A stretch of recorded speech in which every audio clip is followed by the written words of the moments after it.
Hello పిల్లలు, నేనెవరో తెలుసా మీకు? నేను కాకిని. గుర్తుపెట్టారా? నా కథ తెలుసా మీకు? సరే, ఈరోజు నేను మీకు నా కథ చెప్తా, వినండి.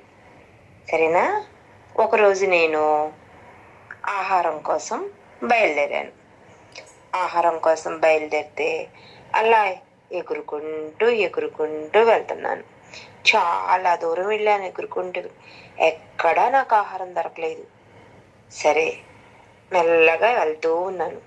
అలా వెళ్తూ ఉంటే ఆ ఎండకు నాకు దాహం వేసింది.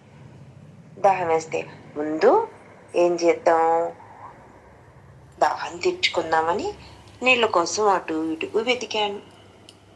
ఎక్కడా కనిపించలేదు. అప్పుడు నేను అటు ఇటు చూస్తుంటే నాకు ఒక కడవ కనిపించింది. అమ్మయ్యా, నీళ్లు దొరికినాయి, దాహం తీర్చుకోవచ్చని మెల్లగా మెల్లగా మెల్లగా దిగాను. దిగి తాగుదామని చూస్తే నీళ్లు బాగా లోపలికొన్నాయి. ఏం చేయాలా అనేసి ఆలోచించాను. ఆలోచించి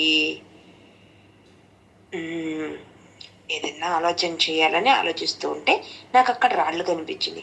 ఆ రాళ్ళను ఒక్కొక్కటి లోపలికి వేస్తే మెల్లగా నీళ్లు పైకి వస్తే అప్పుడు దాహం తీర్చుకోవచ్చు అనుకున్నాను.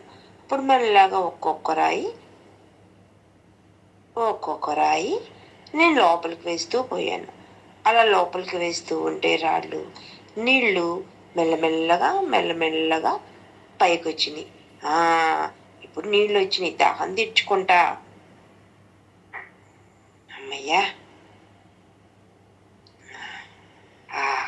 నా దాహం తీరింది, అమ్మయ్య అనుకున్నాను. పిల్లలు, ఈ కథ వల్ల మీకేం తెలుస్తుంది? ఒకటి, మనకి ఏదైనా ఇబ్బంది అయితే కనుక మనం సమయస్ఫూర్తితో తెలివిగా దాన్ని అధిగమించవచ్చు. సరేనా? అర్థమైందా?